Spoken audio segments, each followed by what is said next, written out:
चरक, सुश्रुत, वाग्भट, माधवनिदान हे आयुर्वेदाचे ग्रंथकार आहेत.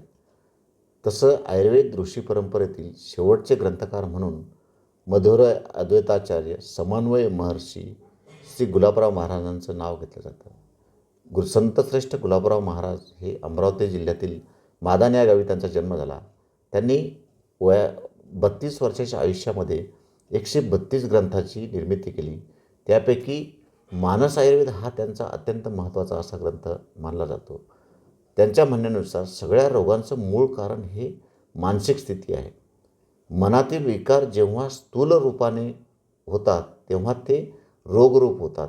म्हणून या मनातील विकार नाहीसे करण्यासाठी सत्संगतीची आवश्यकता आहे आणि हे विकार नाहीसे केले तरच मन शुद्ध होईल, मन निर्मळ होईल आणि रोगांची निवृत्ती होणार नाही.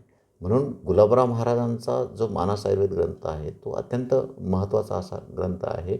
आयुर्वेदाचा विविध अंगाने म्हणजे मानसिक अंगाने त्यांनी जो विचार केला तो अत्यंत महत्त्वाचा आहे.